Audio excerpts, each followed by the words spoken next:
আজ শেষবারের মতো সেই গানটা শোনাবা? শেষবার বলতেছো কেন? এরপর থেকে আমি আর শুনতে চাইবো না, তাই।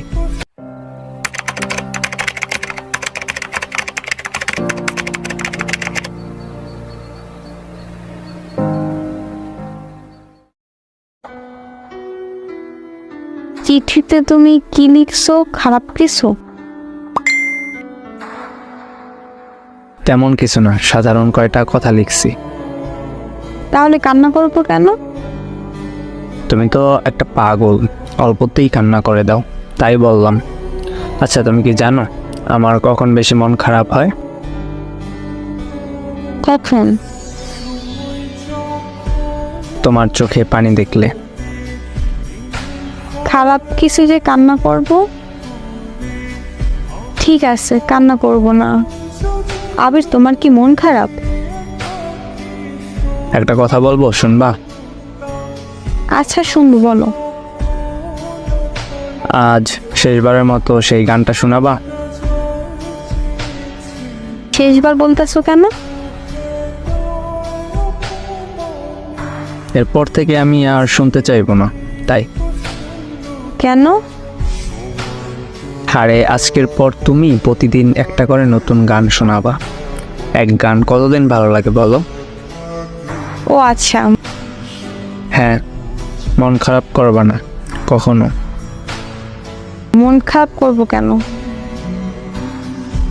না, এমনিতেই আর কি বললাম। তোমার কি হয়েছে আমাকে বলো প্লিজ। আরে পাগলি, তেমন কিছু না। আচ্ছা শোনো, রাত অনেক হয়েছে, এবার ঘুমাও, আমারও ঘুম আসছে। আচ্ছা ঠিক আছে, তুমি ঘুমাও। শোনো, বলো। অনেক ভালোবাসি তোমাকে। আমিও তোমাকে অনেক ভালোবাসি। পরের দিন সকালে ঘুম থেকে উঠে তুবা তার বান্ধবীকে নিয়ে ছেলেটির বাসায় যায়। গিয়ে দেখে ছেলেটির বাসার সামনে অনেক লোকের ভিড়। তারপর দেখে কি যেন একটা চৌকিতে চাদর গায়ে দিয়ে শুয়ে আছে। তুবা জিজ্ঞেস করলো ওইটা কে? পাশে থেকে একজন বলল ওইটা আবির, ও আর নেই এই পৃথিবীতে। তুবা একটা চিৎকার দিয়ে জ্ঞান হারিয়ে ফেলে। কিছুক্ষণ পর জ্ঞান ফিরে তুবার, সরাসরি আবিরের রুমে চলে যায়। আবিরের কথা অনুযায়ী আবিরের রুমে একটা বক্স পায়, তার ভিতরে একটা চিঠি পায়।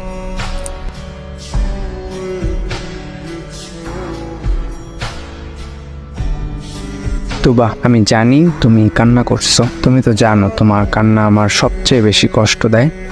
কান্না কইরো না প্লিজ। তুবা, তোমার মনে আছে একবার তুমি একটা শাড়ি পছন্দ করছিলা হলুদ রঙের, কিন্তু তখন আমার কাছে টাকা ছিল মাত্র 1160 টাকা। তাই ওই শাড়িটা আমি তোমাকে কিনে দিতে পারি নাই। শাড়িটার দাম ছিল 1850 টাকা। কাল আমার হাতে যখন টাকা পেলাম তখনই তোমার সেই শাড়িটার কথা মনে পড়লো।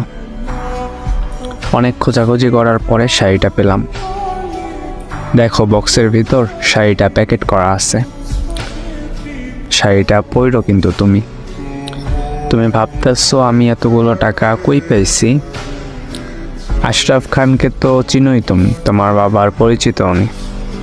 উনি একটা ভয়ঙ্কর ওষুধ তৈরি করেছেন, যেইটা সামান্য মাত্রায় কোনো মানুষের শরীরে দিলে 8 ঘন্টার ভিতর মৃত্যু নিশ্চিত। ওষুধটা পরীক্ষার জন্য আমি আমার শরীরটা দিয়েছি, তার বিনিময়ে আমাকে 10 লক্ষ টাকা দিছে। তুমি তো জানোই টাকার জন্য আমার বাবার অপারেশন হচ্ছে না। এখন বাবার অপারেশনটাও ঠিক মতো হয়ে যাবে। সারা জীবন তো তাদের বোঝা হয়েই কাটিয়ে দিলাম। এই একটা সুযোগ পেলাম কিছু করার, তাই আর কি।